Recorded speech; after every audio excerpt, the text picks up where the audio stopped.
അന്യപുരുഷന്റെ മുഖത്ത് അന്യപെണ്ണ് നോക്കുന്നതും അന്യപെണ്ണിന്റെ മുഖത്ത് അന്യപുരുഷൻ നോക്കുന്നതും ജീവിതകാലത്തുള്ളതുപോലെ മരിച്ചാലും ഹറാമ് തന്നെ.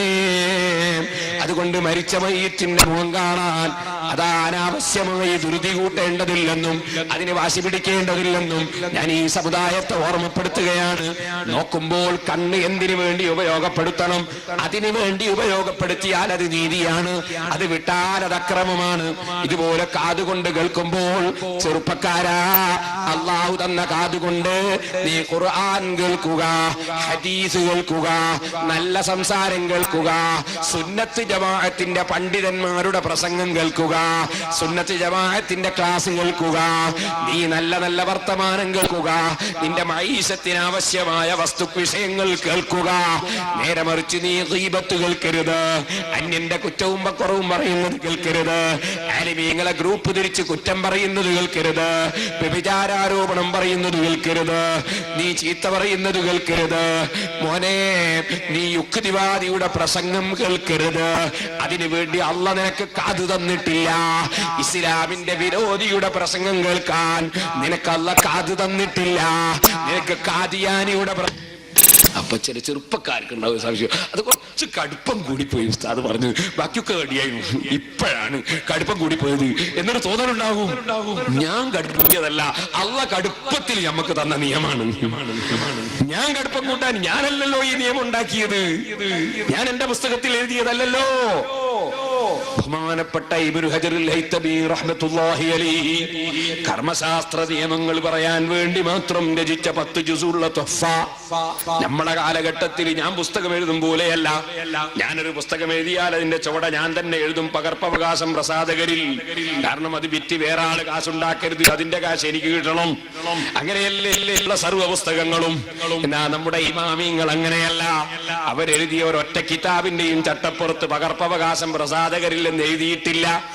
ആര് വിറ്റാലും ശരി, ആര് പകർത്തിയാലും ശരി, ആര് കോപ്പി എടുത്താലും ശരി, എനിക്ക് അല്ലാഹുവിങ്കൽ പ്രതിഫലം കിട്ടണമെന്ന് മനസ്സിലാക്കി നമ്മളെപ്പോലെ ട്യൂബിന്റെ മുന്നിൽ ഇരുന്നിട്ടല്ല, തിരിവിളക്കും കത്തിച്ചിട്ട് നമ്മളെപ്പോലെ സൗകര്യമുള്ള പേന ബോൾ പെന്ന് കൊണ്ട് എഴുതിയതല്ല. പേന അതിങ്ങനെ കലമ് മഷിയിൽ കുത്തി കുത്തി കുത്തി എഴുതുന്ന പെന്നുകൊണ്ട് ഓല പോലെയുള്ള വസ്തുക്കളിൽ എഴുതി. അച്ചടിക്കാനെന്ന് പ്രസ്സില്ല, ഓഫ്സെറ്റില്ല, ഒന്നുമില്ലാത്ത കാലത്ത് ഇരുന്നെഴുതി, ഇരുന്ന് മനപ്പാടമാക്കി, ഉറക്കമൊഴിച്ചെഴുതി. അവർക്ക് ശമ്പളമില്ല, കമ്മീഷനില്ല, ഒന്നുമില്ല. പടച്ചവന്റെ പൊരുത്തത്തിന് വേണ്ടി മാത്രം എഴുതി. ആ എഴുതുന്ന കൂട്ടത്തിൽ ആയിരക്കണക്കിന് ഗ്രന്ഥം എഴുതി. ഓരോ ഗ്രന്ഥങ്ങൾ 10,000 വിലക്കുള്ള ഗ്രന്ഥങ്ങളാണ്. ആ ഗ്രന്ഥങ്ങളിൽ എഴുതിയ നിയമങ്ങളാണ്. നൂറ്റാണ്ടുകൾക്ക് മുമ്പ് എഴുതി വെച്ചതാണ്. നിങ്ങൾക്കൊരു വിവാഹ സദ്യയിലേക്ക് നിങ്ങളെ ക്ഷണിച്ചാൽ പോകൽ നിർബന്ധമാകുമെന്ന നിയമങ്ങൾ എഴുതിക്കൊണ്ടിരിക്കുമ്പോ പറയുന്നു, ആ വിവാഹ സദസ്സിൽ സുന്നത്ത് ജമാഅത്തിനെതിരായ ആശയപ്രചരണം നടക്കുന്നുണ്ടെങ്കിൽ പോകാൻ പാടില്ല. സഹോദരന്മാരെ, പിന്നെ സുന്നത്ത് ജമാഅത്തിനെതിരായി തന്നെ സംഘടിപ്പിച്ച സമ്മേളനമാണെങ്കിൽ, അത്തരം യോഗമാണെങ്കിൽ, അത്തരം സദസ്സാണെങ്കിൽ ഹറാമ് തന്നെ. മന്ത്രി പങ്കെടുത്താലും MLA പങ്കെടുത്താലും ആര് പങ്കെടുത്താലും ഹറാമ്, ഹറാമ് തന്നെ. പാവപ്പെട്ട എന്നെ നിങ്ങൾ തെറ്റിദ്ധരിക്കണ്ട. ഏർവാടിയിൽ പോയി ഖബർ ചുറ്റുന്നതിനെ ഞാൻ വിമർശിച്ചില്ലേ? ഞാനേതെങ്കിലും പാർട്ടിയോടുള്ള വിരോധം കൊണ്ട് പറഞ്ഞതാണോ? അവിടെ മടവൂരിൽ ചെന്ന് പെണ്ണുങ്ങള് അവിടെ നിന്ന് കറങ്ങിയാൽ, അന്യപുരുഷന്മാര് കാണുന്ന വിധത്തിൽ കറങ്ങിയാൽ അത് തെറ്റാണെന്ന് പറഞ്ഞില്ലേ? പാർട്ടി വിരോധമാണോ? ഓ മക്കളെ, അതാ താടിയും മീശയും മുളക്കാത്ത ഭംഗിയുള്ള ആൺകുട്ടികളെ മുഖത്തേക്ക് നോക്കിയാൽ ഹറാമാണെന്ന് ഞാൻ പറഞ്ഞില്ലേ? പാർട്ടി വിരോധമാണോ? ഇസ്ലാമിന്റെ നിയമം പഠിച്ചതുപോലെ പറഞ്ഞ് ഈമാനോടെ മരിക്കാൻ ഭാഗ്യം തരണം റഹ്മാനേ. അതിന് നിന്നെ അല്ലാതെ ഭയപ്പെടാതെ ജീവിക്കാനും ഭാഗ്യം തരണം റഹ്മാനേ. ഞങ്ങളെ അല്ലാഹു ഏൽപ്പിച്ച ഏൽപ്പിച്ച ഉത്തരവാദിത്വം നിർവഹിക്കുകയാണ്. എന്റെ സഹോദരിമാരെ, സഹോദരന്മാരെ, അല്ലാഹു അനുവദിക്കാത്തത് കേട്ടുകൂടാ, അല്ലാഹ് അനുവദിക്കാത്തത് കണ്ടുകൂടാ, അല്ലാഹ് അനുവദിക്കാത്തത് നോക്കിക്കൂടാ, അല്ലാഹ് അനുവദിക്കാത്തത് കൈകൊണ്ട് സ്പർശിച്ചുകൂടാ. നിനക്ക് കള്ളിന്റെ കോപ്പ പിടിച്ചുകൂടാ, നിനക്ക് വയറ്റിലേക്ക് കള്ള് കുടിച്ചുകൂടാ, കാലുകൊണ്ട് സിനിമ ടാക്കീസിലേക്ക് നടന്നുകൂടാ, നിന്റെ മനസ്സുകൊണ്ട് ഹറാമ് ചിന്തിച്ചുകൂടാ, നിന്റെ മൂക്ക് കൊണ്ട് ഹറാമിലേക്ക് വെച്ച് നിനക്ക് മണത്തുകൂടാ. ലോകം സൃഷ്ടിച്ച സൃഷ്ടാവായ അല്ലാഹു ഓരോ അവയവങ്ങൾ തന്നെങ്കിൽ ആ തന്ന റബ്ബിന്റെ പൊരുത്തത്തിലല്ലാതെ, അവന്റെ നിയമം അനുസരിച്ചല്ലാതെ അത് മറികടന്നാൽ അക്രമമായി പോയി. ഇതാണ് ശരീരത്തോട് ചെയ്യുന്ന അക്രമം, കണ്ണിനോട് ചെയ്യുന്ന അക്രമം, കാതിനോട് ചെയ്യുന്ന അക്രമം, മനസ്സിനോട് ചെയ്യുന്ന അക്രമം, നാവിനോട് ചെയ്യുന്ന അക്രമം, കയ്യിനും കാലിനും ചെയ്യുന്ന അക്രമം, സ്വന്തം ശരീരത്തോട് ചെയ്യുന്ന അക്രമം. ആ അക്രമം അല്ലാഹുവിന്റെ നിയമം മറികടന്ന് ജീവിക്കൽ തന്നെ. ഇനി ഞാൻ പറയട്ടെ, നമ്മുടെ ഈ വാച്ചിറക്കിയ നമ്മുടെ കമ്പനിയിൽ നിന്ന് വാച്ചിറക്കിയപ്പോൾ അവർ കാറ്റലോഗിൽ കൊടുത്ത നിയമമുണ്ട്. നിങ്ങൾക്ക് ഈ വാച്ചിൽ സമയമൊപ്പിക്കാൻ ഇന്ന സ്ഥലം പിടിച്ചു തിരിക്കണം, നിങ്ങൾക്ക് ഇതിൽ സൈറൺ മുഴങ്ങാൻ ഇന്ന സ്ഥലം നിങ്ങൾ ബൈൻഡ് ചെയ്യണം, അതുപോലെ നിങ്ങൾ ഇത്ര ദിവസം കഴിയുമ്പോൾ ബാറ്ററി മാറ്റണം, ഇത്ര ദിവസം കഴിയുമ്പോൾ ഓയിൽ കൊടുക്കണം, ഇത്ര ദിവസം കഴിയുമ്പോൾ നിങ്ങൾ മറ്റു ചിലതൊക്കെ ചെയ്യണം, നിങ്ങൾ ഡീസൽ അടിക്കണം, ഗ്രീസ് വേണം, അപ്പുറത്ത് ഓയിൽ വേണം. അതാ കമ്പനിയിൽ നിന്നിറക്കിയ യന്ത്രങ്ങൾക്ക് നിയമങ്ങളില്ലേ? എന്നാലും പോരാ, ഇടയ്ക്കൊരു സർവീസ് നടത്തണം, ഇടയ്ക്ക് ചിലപ്പോ കമ്പനി തന്നെ കൊണ്ടുവരണം, ചിലപ്പോൾ എഞ്ചിൻ മാറ്റണം. ഇങ്ങനെ നിയമങ്ങളില്ലേ? എന്നാൽ ഇതുപോലെ മനുഷ്യന്റെ ശരീരത്തിനും അവയവങ്ങൾക്കും ഇന്നത് ചെയ്യരുത് എന്ന നിയമം. അതിന്റെ പുറമേ നിങ്ങൾ യജമാനന്റെ മുമ്പിൽ ഒരു 5 നേരം കൊണ്ടുവന്ന് ഹാജരാക്കണം. 5 നേരം യജമാനന്റെ മുമ്പിൽ ഹാജരാക്കണം. വണ്ടി തന്നെ കൊണ്ടുവരണം. ആ വണ്ടി കൊണ്ടുവന്ന് യജമാനന്റെ മുമ്പിൽ, സൃഷ്ടാവിന്റെ മുമ്പിൽ ഹാജരാക്കണം. ഹാജരാക്കിയാൽ പോരാ, അവൻ തന്ന നെറ്റിയൊന്ന് നിലത്ത് വെക്കണം, അവൻ തന്ന മുട്ടൊന്ന് അവന് ബഹുമാനിച്ച് കുത്തണം, അവൻ തന്ന കൈയൊന്ന് നിലത്ത് പതിക്കണം, അവന്റെ മുമ്പിൽ ഒന്ന് എഴുന്നേറ്റ് നിൽക്കണം, എന്നിട്ട് അവനിലേക്കൊന്ന് മനസ്സ് തിരിക്കണം, എന്നിട്ട് അവനോടൊന്ന് താണുകേണ് മുനാജാത്ത് നടത്തണം, സംഭാഷണം നടത്തണം. അപ്പോൾ അവന്റെ ഗ്രന്ഥത്തിൽ നിന്ന് സൂറത്തുൽ ഫാത്തിഹ ഓതണം, എന്നിട്ട് അവന് വേണ്ടി ഒന്ന് കുനിയണം, അവന് വേണ്ടി ഒന്ന് നിവർന്നു നിൽക്കണം, അവന് വേണ്ടി ഒന്ന് സാഷ്ടാംഗം ചെയ്യണം. അങ്ങനെ 5 നേരം റബ്ബിന്റെ മുമ്പിൽ സംഭാഷണത്തിന് കൊണ്ടുവരണം. പോരാ, കൊല്ലത്തിലൊരു പ്രാവശ്യം അവൻ തന്ന വയറ്റിൽ ഒരു പ്രത്യേക സമയം നിങ്ങളൊന്നും കഴിക്കാതിരിക്കണം. അവൻ നിങ്ങൾക്ക് തന്ന സമ്പത്തിൽ നിന്ന് അവൻ പറഞ്ഞ സ്ഥലത്തേക്ക് നിങ്ങളൊന്ന് കൊടുത്തു വീട്ടണം. അവന്റെ പ്രധാനപ്പെട്ടൊരു വീടുണ്ട്, കഴിയുമെങ്കിൽ അവിടെ തന്നെ നിങ്ങളെ വണ്ടിയുമായി ഒന്ന് വരണം, നിങ്ങളെ ശരീരവുമായി അവന്റെ വീട്ടിലെടുക്കലൊന്ന് വരണം, ഹജ്ജും ഉംറയും ചെയ്യണം, അവന്റെ ഹബീബിനെ ഒന്ന് കാണാൻ വരണം, സിയാറത്തിന് വരണം. അങ്ങനെ തുടങ്ങി കുറെ നിയമങ്ങൾ ജീവിതത്തിൽ നമുക്ക് ലോകസൃഷ്ടാവ് വരച്ച് കാണിച്ചു തന്നു. നിങ്ങളെ സാമൂഹ്യ ജീവിതത്തിലോ മക്കളെ, നിങ്ങൾ കുടുംബങ്ങൾ തമ്മിൽ വഴക്കായി ജീവിക്കരുത്, അയൽവാസികൾ തമ്മിൽ പിണങ്ങരുത്, പ്രായമുള്ളവരെ നിങ്ങൾ ധിക്കരിക്കരുത്, കുട്ടികളോട് നിങ്ങൾ കാരുണ്യം കാണിക്കണം, പ്രായമുള്ളവരെ ബഹുമാനിക്കണം, പണ്ഡിതന്മാരെ ആദരിക്കണം, നബി കുടുംബത്തെ സ്നേഹിക്കണം. നിങ്ങൾ ദീനിന്റെ ഇൽമു പഠിക്കുന്ന വിദ്യാർത്ഥികൾ മലക്കുകൾ തന്നെ അവർക്ക് ചിറകി വിരുത്തി കൊടുത്ത് ആദരിക്കുമ്പോ മുതഅല്ലിമീങ്ങളെ നിങ്ങൾ ആദരിക്കണം, ആലിമീങ്ങളെ ബഹുമാനിക്കണം. നിങ്ങൾ അയൽവാസികളോട് പിണങ്ങരുത്, മറ്റ് മതക്കാരോട് വൈരാഗ്യവും വിദ്വേഷവും വർഗീയതയും വെച്ച് പുലർത്തരുത്. നിങ്ങൾ ഒരിക്കലും ഭീകരവാദികളാകരുത്, നിങ്ങൾ ഒരിക്കലും സമാധാനം തകർക്കുന്നവരാകരുത്, നിങ്ങൾ ഒരിക്കലും തന്നെ അന്യനെ ചീത്ത പറയുന്നവരാകരുത്. ഓ മക്കളെ, വിവാഹം കഴിക്കുമ്പോൾ പണം നോക്കി വിവാഹം കഴിക്കുന്നതിന് പകരം ദീന് നോക്കി വിവാഹം കഴിക്കണം. സുബഹിക്ക് ഉറങ്ങിപ്പോയാൽ തട്ടി വിളിക്കുന്ന പെൺകുട്ടികളെ വിവാഹം കഴിക്കണം. ഞാൻ പർദ്ദ വാങ്ങിച്ചു കൊടുത്തില്ലെങ്കിൽ അത് വേണമെന്ന് നിർബന്ധിക്കുന്ന അമ്മായിമാര് വേണം. അതെ, ഞാൻ സിനിമക്ക് പോകാൻ വിളിക്കുമ്പോ ഭർത്താവേ റസൂലുള്ളാഹിന്റെ മുഖം കാണേണ്ട കണ്ണ് ചീത്തയാക്കല്ല, അല്ലാഹുവിന്റെ ദാത്ത് കാണേണ്ട കണ്ണ് ദുഷിപ്പിക്കല്ല. നമുക്ക് സ്വർഗത്തിലെത്തി റസൂലുള്ളാഹി സ്വല്ലല്ലാഹു അലൈഹി വസല്ലമ തങ്ങളുടെ മുഖം കാണണ്ടേ, അല്ലാഹുവിനെ കാണണ്ടേ. ആ കണ്ണ് ചീത്തയാക്കല്ല ഭർത്താവേ. എന്നെ നിങ്ങൾ സിനിമക്ക് വിളിക്കരുത്, നിങ്ങൾ എന്റെ പ്രിയപ്പെട്ട ഭർത്താവ് പോകരുത്. ഇത് പറയുന്ന പെൺകുട്ടികളെ വിവാഹം കഴിക്കണം. അങ്ങനെ ശ്രദ്ധിക്കുന്ന, അതുപോലെ പെൺകുട്ടികളെ നന്നാക്കിയെടുക്കുന്ന, സുന്നത്ത് ജമാഅത്തിൽ ഉറച്ചു നിൽക്കുന്ന ഭർത്താക്കന്മാരെ തെരഞ്ഞെടുക്കണം. വിവാഹമങ്ങ് നടന്നാലോ ഉമ്മമാരെ, സ്വന്തം മക്കൾ വിവാഹം ചെയ്ത് കൊണ്ടുവന്ന പെൺകുട്ടികളോട് അക്രമം ചെയ്യരുത്. ഈ കോഴിക്കോട് പാലാഴി ഭാഗത്തൊന്നും അങ്ങനത്തെ ഉമ്മാരില്ലാത്തത് കൊണ്ട് ഞാൻ പറയുന്നില്ല. ചില സ്ത്രീകൾ ഞാൻ ഇപ്പോഴും ഓർക്കുകയാണ്. എന്റെ ഉമ്മ, ഞാൻ ചെറുപ്പത്തിൽ ഉമ്മാന്റെ കൂടെ ഉമ്മക്ക് അടുക്കള ജോലിയിൽ സഹായം ചെയ്യുന്ന കാലത്ത് അടുക്കളയിൽ നിന്ന് പത്തിരി ഇട്ട് കൊടുക്കുകയും അതുപോലെ അടുപ്പത്തി കത്തിക്കുകയും ഒക്കെ ചെയ്യുന്ന കാലം.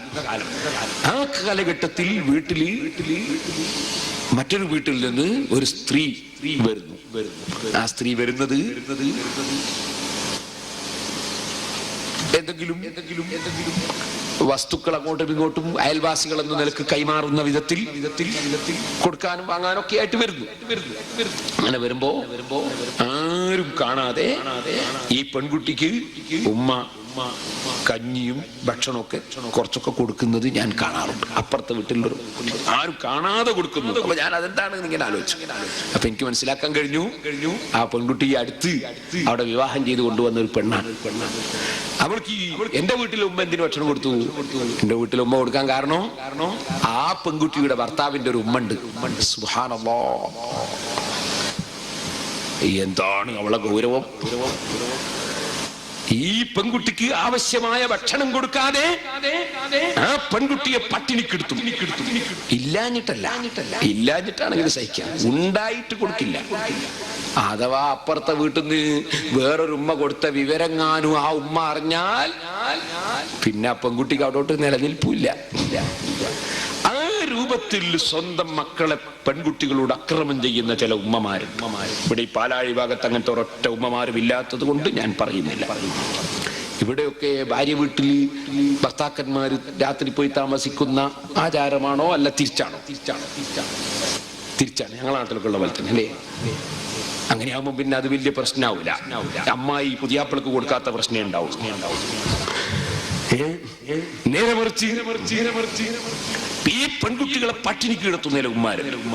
ഞാനൊരു ഹദീസ് ഇങ്ങനെ സഹീഹുൽ ബുഖാരിയിൽ ഓതിക്കെടുക്കുമ്പോൾ ചിന്തിച്ചു പോയി. നബി സല്ലല്ലാഹു അലൈഹി വസല്ലം പറഞ്ഞു, ദഖലത് ഇംറാത്തുൻ ഫിന്നാരി ഫീ ഹിർറത്തിൻ, ഒരു പൂച്ച കാരണമായി ഒരു സ്ത്രീ നരകത്ത് കടന്നു. പൂച്ച, അല്ലാതെ മകന്റെ ഭാര്യയൊന്നുമല്ല. എന്താണ് ഈ പൂച്ചയോട് ഈ പെണ്ണ് ചെയ്തത്? അക്രമം. ആ പൂച്ചയെ അവൾ പിടിച്ച് കെട്ടിയിട്ടു. ഭക്ഷണം കൊടുത്തില്ല, വെള്ളം കൊടുത്തില്ല. അതിന്റെ പേരിൽ ആ സ്ത്രീ നരകത്തിൽ കടന്നു. നിങ്ങളൊന്ന് ആലോചിച്ച് നോക്ക്. മകനെ കൊണ്ട് ഈ പെൺകുട്ടിയെ കെട്ടിച്ചു. എന്നിട്ട് ആ പെൺകുട്ടിക്ക് വീട്ടിൽ വന്നപ്പോ വേണ്ടതുപോലെ ഭക്ഷണം കൊടുത്തില്ല. ഈ പൂച്ചക്ക് ഭക്ഷണം കൊടുക്കാത്ത ഉമ്മ നരകത്തിലാണെങ്കിൽ മകന്റെ ഭാര്യക്ക് ഭക്ഷണം കൊടുക്കാത്ത ഉമ്മ എവിടെയായിരിക്കും? അങ്ങനെയായി പോകരുത്. എന്നാ നേരെ തല തിരിച്ചുകൊണ്ട് കേട്ടോ. അതായത് മകന് ആരോഗ്യമൊക്കെ ഉണ്ട്, ബിസിനസ്സൊക്കെ ഉണ്ട്, മകന്റെ ഭാര്യയുമായി നല്ല ബന്ധമാണ്. അപ്പൊ ഈ സ്വന്തം ഭർത്താവിന്റെ ഉമ്മ വളരെ പ്രായം ചെന്ന് ബുദ്ധിമുട്ടുമ്പോ ആ ഉമ്മാനെ ചീത്ത പറയുന്ന മകന്റെ ഭാര്യമാരുണ്ട്. ഭർത്താവിന്റെ ഉമ്മനെ ശകാരിക്കുന്നവരുണ്ട്, ശപിക്കുന്നവരുണ്ട്, കുറ്റം പറയുന്നവരുണ്ട്, ഭർത്താവിനെ കീശയിലാക്കിയിട്ട് ഉമ്മാക്കെതിരെ നീക്കുന്നവരുണ്ട്. അങ്ങനത്തെ ചില പെൺകുട്ടികളുണ്ട്. രണ്ടുപേരും പടച്ചവന്റെ കോടതിയിൽ വരുമെന്ന് ചിന്തിച്ചോളണം. രണ്ട് കക്ഷികളും അള്ളാഹുവിന്റെ മുമ്പിൽ അക്രമം ചെയ്യുന്നവരാണെന്ന് ആലോചിക്കണം. എൻ്റെ അനുഭവം ഞാൻ ഇപ്പോൾ പറഞ്ഞാൽ നീണ്ടുപോകൊണ്ട് പറയുന്നില്ല. വേഗം വളരെ പെട്ടെന്ന് വയൽ നിർത്തണമെന്ന് വിചാരിച്ചാണ്. ഇതിൻ്റെ മുമ്പുണ്ട് ഒരു ചെറുപ്പക്കാരൻ്റെ കത്ത്, എൻ്റെ ഉമ്മ മരിക്കാൻ ദ്വാരക്കണമെന്ന്. ഉള്ളത് സത്യം പറഞ്ഞതാണ് ഞാൻ. സിറാജുലുദയിൽ പലരും നേർച്ച, ഇവിടെ വന്നപ്പോഴും ആരോ നേർച്ച തന്നിട്ടുണ്ട്. അത് അല്ലാഹു തആല ആ സ്ഥാപനത്തിന് തന്നൊരു ബർക്കത്താണ്. അത് നേരത്തെ ഇവിടെ നമ്മുടെ വാക്കത്ത് പറഞ്ഞല്ലോ. സുന്നത്ത് ജമാഅത്തിന്റെ ഒരൊറ്റ മദ്രസയും പള്ളിയും 10 മഹല്ലിൽ ഇല്ലാത്ത കാലത്ത് ഓല ഷെഡ് കെട്ടിയിട്ട് തുടങ്ങിയതാണ് സിറാജുൽ ഹുദ. അൽഹംദുലില്ലാഹ് ഇപ്പോഴതിന്റെ കീഴിൽ 30 പള്ളി, 20 മദ്രസ, 5 ഇംഗ്ലീഷ് മീഡിയം സ്കൂൾ, ഒരു ബോർഡിംഗ് മദ്രസ, ഒരു ഖുർആൻ മനപ്പാഠമാക്കുന്ന സ്ഥാപനം, അതിന്റെ പുറമെ 5 ദർസ്, കുറ്റിയാടി ദർസിൽ മാത്രം 200ഓളം മുതഅല്ലിമീങ്ങൾ ഓതി പഠിക്കുന്നുണ്ട്. അങ്ങനെ പലതും അല്ലാഹു തആല തന്നിട്ടുണ്ട്. കുറെ ഓല ഷെഡിലുണ്ട്, കുറെ ബിൽഡിങ്ങിലുണ്ട്. ഇരിക്കട്ടെ. ആ സ്ഥാപനത്തിന് എവിടെ ചെന്നാലും നേർച്ച കിട്ടും. നേർച്ചക്ക് അല്ലാഹു തആല വലിയ ഫലങ്ങൾ കൊടുത്തു. വെള്ളപ്പാണ്ട് രോഗം മാറിയവര്, ക്യാൻസർ രോഗം മാറിയവര്, അതുപോലെ വലിയ വലിയ പ്രശ്നങ്ങൾ പരിഹരിച്ച പലരും എഴുതിയ കത്തുകൾ ഞാൻ ഫയലിൽ വെച്ചിട്ടുണ്ട്. സിറാജുൽ ഹുദയും അത്ഭുതങ്ങളും തന്നെ ബുക്കുണ്ട്. നിങ്ങൾ വെറുതെ കൊടുക്കേണ്ട ബുക്കാണെങ്കിലും 10 രൂപ കൊടുത്താൽ ആ കൊടുക്കലും. കാരണം ഈ ധർമാസ്പത്രിയിലെ മരുന്ന് പോലെ ജനവാദിന്റെ മുള്ളായിപ്പോണ്ടാന്ന് വിചാരിച്ചിട്ട്. അപ്പൊ അതുകൊണ്ട് അത് വായിച്ചു നോക്കിയാൽ അതിൽ 50 കത്ത് ഞാൻ പ്രസിദ്ധീകരിച്ചിട്ടുണ്ട്. വളരെ അത്ഭുതകരമായ ഓരോരുത്തർ എഴുതിയ കത്ത്. ഞാൻ പറഞ്ഞു വന്നത്, അപ്പൊ ചിലർ നേർച്ച കൊടുത്തയച്ചിട്ട് കത്ത് എഴുതും. അങ്ങനെ എഴുതിയ കൂട്ടത്തിൽ ഒരു കത്ത, എന്ത് ഉമ്മ മരിക്കാൻ ദ്വാരക്കണോ? ഞാൻ അത്ഭുതപ്പെട്ടു പോയി. അപ്പൊ അയാൾ എഴുതിയ സങ്കടം കേട്ടാൽ നമുക്കും സങ്കടം തോന്നും. പക്ഷെ എത്ര അക്രമം ചെയ്യാനും ഉമ്മ മരിക്കണോന്ന് ദ്വാരക്കാൻ പാടില്ല, ഉമ്മനെ നന്നാക്കണോന്നല്ലാതെ. അങ്ങനത്തെ അക്രമം ചെയ്യുന്നതിൽ ഒരു മാറുണ്ട്, നേരെ തല തിരിച്ചുകൊണ്ട്. സുബ്ഹാനല്ലാഹ്. ഒരു ചെറുപ്പക്കാരൻ, ഇപ്പൊ ഞാൻ ദുബായിൽ റമദാനിൽ പോയപ്പോ ഒരു ചെറുപ്പക്കാരനോട് പറഞ്ഞു, ഉസ്താദെ ഞാൻ വലിയ സങ്കടത്തിലാണ്. എന്താന്ന് ചോദിച്ചു. എന്റെ ഭാര്യന്റെ ഉമ്മക്ക് ഞങ്ങളുടെ നാട്ടൊക്കെ അമ്മായി എന്ന് പറയും. ഇവിടെ എന്താ പറയാ? അമ്മായി. അമ്മ ആയതാണല്ലോ അല്ലെ, മുമ്പ് അമ്മയല്ല, പിന്നെ ആയതാ. അപ്പോ അമ്മ ആയി. ഈ അമ്മ ആയി. ഈ അമ്മായി എന്ത് ചെയ്തു? ഉമ്മാനെ ടെലിഫോൺ ചെയ്ത്, സ്വന്തം ഉമ്മാനെ, ഈ കുട്ടിന്റെ ഉമ്മാനെ, ഭർത്താവിന്റെ, ഈ മകളെ ഭർത്താവിന്റെ ഉമ്മനെ ടെലിഫോൺ ചെയ്ത് ചീത്ത പറയും. എന്റെ ഉമ്മാനെ ചീത്ത പറഞ്ഞു കളഞ്ഞു എന്റെ ഈ കുട്ടി, ഈ ചെറുപ്പക്കാരൻ സങ്കടം പറയുന്നു ദുബായിൽ വെച്ച്. ഞാൻ പറഞ്ഞു, എന്ത് തോന്നിവാസമാണ്? അപ്പൊ എന്നോട് ഞാൻ ചോദിച്ചു, എന്റെ ഭാര്യനെ എനിക്കൊന്ന് ഭീഷണിപ്പെടുത്തിക്കൂടെ? ഇങ്ങനത്തെ തോന്നിവാസം ഒന്നും പറയാൻ പാടില്ല. അല്ല, ഭാര്യ എന്നോട് പറഞ്ഞു എന്റെ മൊഴി തന്നെ. ഭാര്യ അതിനെ കാണപ്പുറം. ഞാൻ പറഞ്ഞു, എന്നാ പണി ഞാൻ പറഞ്ഞു തരാം. തന്നെ പത്രധിക്കാരാണെങ്കിൽ അങ്ങനെ വിട്ടാലും പറ്റൂലല്ലോ. ഞാൻ അതിന് പണി ഞാൻ പറഞ്ഞു തരാം. എന്താ ചെയ്യാൻ? ഞാൻ പറഞ്ഞു, ഒരു മൊഴിയും പറയണ്ട, ഒരു തലാഖും പറയണ്ട. നീ ഇനി വിളിക്കുമ്പോ പറയണോ, ഞാൻ വേറൊരു പെണ്ണ് ഏതായാലും കെട്ടാൻ തീരുമാനിച്ചിട്ടുണ്ട്, വേറൊരു കല്യാണം കഴിക്കാൻ തീരുമാനിച്ചു. തലാഖ് എന്തായാലും ഞാൻ തരൂല, ഉമ്മാനെയും മോളെയും പഠിപ്പിച്ചിട്ടില്ലാണ്ട് ഞാൻ വിടൂല, എനിക്ക് 3 കൂടി കെട്ടാൻ അള്ളാഹ് അനുവദിച്ചിട്ടുണ്ട്, വേറെ ഞാൻ എന്തായാലും കെട്ടാൻ തീരുമാനിച്ചിട്ടുണ്ട്, അല്ലെങ്കിൽ ഉടനെ തൗബ ചെയ്തോളണോ എന്ന് പറയണോ എന്ന് ഞാൻ പറഞ്ഞു. കെട്ടും എന്നോട് ചോദിക്കണോന്നും പറഞ്ഞു. കെട്ടിക്കുടുക്കിയിട്ട്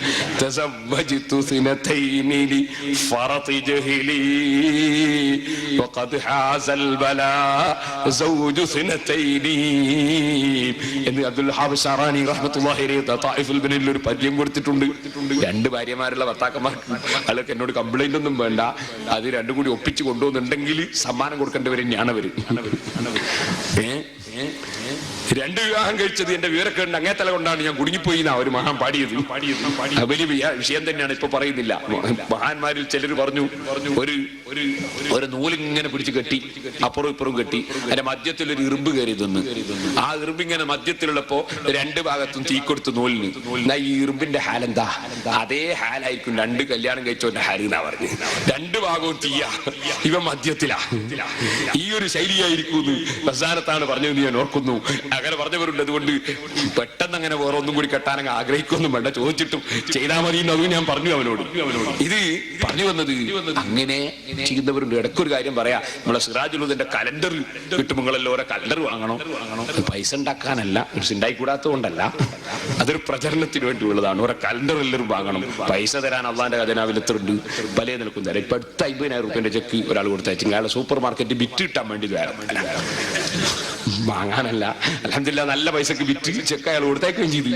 ഒമാനിൽ സൂപ്പർ മാർക്കറ്റൊക്കെ ഗവൺമെന്റ് നിയമം വന്നിട്ട് മറ്റു നാട്ടുകാരെടുന്ന് പിടിച്ചെടുക്കുകയാണ്. അപ്പൊ അത് നല്ല പൈസക്ക് വിറ്റിട്ടണമെന്ന് വെച്ചിട്ട് നേർച്ചയൊക്കെയാണ്. അൽഹംദുലില്ലാഹ് അയാൾ നല്ല വിലക്ക് ബുക്ക് ചെയ്ത് 50,000 രൂപ കൊടുത്തേക്കുകയും ചെയ്തു. അങ്ങനെ പലരുണ്ട്. കുവൈത്തിൽ ഞാൻ പോയപ്പോ ഒരാള് നമ്മളെ സംഘടനയായിട്ടൊരു ബന്ധമൊന്നുള്ള ആളെന്നല്ല, അയാൾക്ക് മക്കളില്ലായി. അപ്പൊ ഇങ്ങനെ പറഞ്ഞു, ഞാനൊരു ദിക്ർ എഴുതി കൊടുത്തു, സിറാജുൽ ഹുദയിലേക്ക് നേർച്ചയാക്കും, 50,000 രൂപ നേർച്ചയാക്കും. അൽഹംദുലില്ലാഹ് അയാൾക്ക് മക്കളുണ്ടായി. ഞാനൊരു ദിവസം കിടന്ന് ഓർമ്മ കൊണ്ട് വിളിച്ചിട്ട് 50,000 രൂപ ചെക്ക് കൊടുത്തിരുന്നു. അങ്ങനെ അല്ലാഹു തആലയുടെ ഖജനാവിൽ ധാരാളം ഉണ്ട് തരാൻ. അല്ലാഹു തആല നമ്മുടെ സ്ഥാപനങ്ങൾക്കൊക്കെ ബർക്കത്തിനെ തരട്ടെ. ഞാൻ എന്റെ വിഷയത്തിലേക്ക് തന്നെ പോകുന്നു. പറഞ്ഞത് കുട്ടികളെ സംബന്ധിച്ച് ഈ ആൺകുട്ടികളോട് അക്രമം ചെയ്യുന്ന ഉമ്മമാരും ആൺകുട്ടികളെ ഭാര്യമാരോട് അക്രമം ചെയ്യുന്ന ഉമ്മമാരും തിരിച്ച് ഭർത്താവിന്റെ ഉമ്മനെ ആക്രമിക്കുന്ന പെൺകുട്ടികളും അതവും ഗുരുത്വമില്ലാതെ ജീവിക്കുന്ന പെൺകുട്ടികളും സ്വന്തം ബാപ്പനെയും ഉമ്മനെയും അവഗണിക്കുന്ന ആൺകുട്ടികളും ഒക്കെ സമൂഹത്തിലുണ്ട്. ഇതിനൊക്കെ മാറ്റം വരണം. ബാപ്പ ബാപ്പയാണ്, ഉമ്മ ഉമ്മയാണ്. അവരോടുള്ള ആദരവ് അല്പവും കുറച്ചുകൂടാ. അതിന്റെ ചരിത്രങ്ങളും പുതലുകളും ഒക്കെ പറഞ്ഞാൽ നീണ്ടുപോകും. ഒറ്റ വാക്കിൽ ഞാൻ പറയട്ടെ, ലബ്ബൈക് അല്ലാഹുമ്മ ലബ്ബൈക് ലബ്ബൈക ലാ ശരീക ലക ലബ്ബൈക് ഇന്നൽ ഹംദ വന്നിഅമത ലക വൽ മുൽക് ലാ ശരീക ലക്. അല്ലാഹുവിന്റെ ദർബാറിലേക്ക് തൽബിയത്തും ചൊല്ലി പോകുന്ന പോക്ക് കണ്ടില്ലേ നിങ്ങൾ? അതെന്തൊരു നല്ല പോക്കാണ്, എന്തൊരു സംഭവമാണത്. എന്നാൽ അത് അല്ലാഹുവിന്റെ വിളിക്കുത്തരം ചെയ്ത് പോവുകയാണ്. ഓ മുഅ്മിനായ മനുഷ്യ, ഹജ്ജിന് വേണ്ടി ഒരുങ്ങുമ്പോൾ ചെയ്യേണ്ട പ്രവർത്തനങ്ങൾ എന്താണെന്ന് ഇമാം നവവി റളിയല്ലാഹു അൻഹു പറഞ്ഞപ്പോൾ ഏറ്റവും പ്രധാനമായി പറഞ്ഞത്, ഹജ്ജിനും ഉംറക്കും സിയാറത്തിനും പോകുന്നവർ അവരങ്ങേയറ്റം ബാപ്പയുടെയും ഉമ്മയുടെയും സമ്മതം കിട്ടാൻ പരിശ്രമിക്കണം. അഥവാ ബാപ്പയുടെയും ഉമ്മയുടെയും സമ്മതം കിട്ടിയില്ലെങ്കിൽ ഫർളായ ഹജ്ജിന് പോകാമെങ്കിലും സുന്നത്തായ ഹജ്ജിന് വേണ്ടി പടച്ചവന് ഉത്തരം ചെയ്ത് പുറപ്പെട്ടുകൂടാ. അള്ളാന്റെ ദർബാർ സന്ദർശിക്കാൻ വേണ്ടി പടച്ചവന്റെ കഅബയിലേക്ക് ലബ്ബൈക അല്ലാഹുമ്മ പറഞ്ഞ് ഉത്തരം ചെയ്ത് പടച്ചവന്റെ ദർബാറിങ്കിൽ പോകണമെങ്കിൽ പോലും ബാപ്പയുടെയും ഉമ്മയുടെയും സമ്മതം വേണമെന്ന് പറഞ്ഞാൽ ബാപ്പന്റെയും ഉമ്മന്റെയും സ്ഥാനം എത്രയാണ്? അൽ ജന്നത്തു തഹത അഖ്ദാമിൽ ഉമ്മഹാത്ത്. സ്വർഗം ഉമ്മമാരുടെ കാലിന്റെ ചുവടെയാണെന്ന് നബി സല്ലല്ലാഹു അലൈഹി വസല്ലം പറഞ്ഞില്ലേ? അത് മറന്നു പോകരുത് ചെറുപ്പക്കാരെ, മറന്നു പോകരുത് ചെറുപ്പക്കാരികളെ. സ്വന്തം ഉമ്മയെ ബഹുമാനിക്കുന്നതിലുപരി ഭർത്താവിന്റെ ഉമ്മയെ ബഹുമാനിക്കണം. സ്വന്തം ബാപ്പനെ ബഹുമാനിക്കുന്നതിലുപരി ഭർത്താവിന്റെ ബാപ്പയെ ബഹുമാനിക്കണം. ഞാൻ നിന്നോട് പറയട്ടെ, നിന്റെ ഭർത്താവിന്റെ ബാപ്പക്ക് നിന്നെ തൊടാൻ പറ്റുന്നു, കാണാൻ പറ്റുന്നു. സ്വന്തം ബാപ്പയുടെ നിയമമല്ലേ? ഇതുപോലെ നിന്റെ ഭർത്താവിന്റെ ഉമ്മ, അത് നിന്റെ ഭർത്താവിന്റെ ഉമ്മ എന്ന നിലക്ക് വലിയ ബന്ധമല്ലേ? ആ ബന്ധം നിലനിർത്തി ബഹുമാനവും ആദരവും പ്രകടിപ്പിക്കണം. ഒന്നുകൂടി പറഞ്ഞാൽ, പ്രായമുള്ളവർക്ക് ഖിദ്മത്തെടുക്കുക എന്നത് വലിയ ഭാഗ്യമാണ്. പ്രായമുള്ളവർക്ക് ഖിദ്മത്തെടുക്കുക, വികലാംഗർക്ക് ഖിദ്മത്തെടുക്കുക, ചെറിയ പിഞ്ചു കുട്ടികൾക്ക് ഖിദ്മത്തെടുക്കുക പടച്ചവന്റെ അടുക്കൽ വലിയ പ്രതിഫലം കിട്ടുന്ന അമലാണ് കേട്ടോ.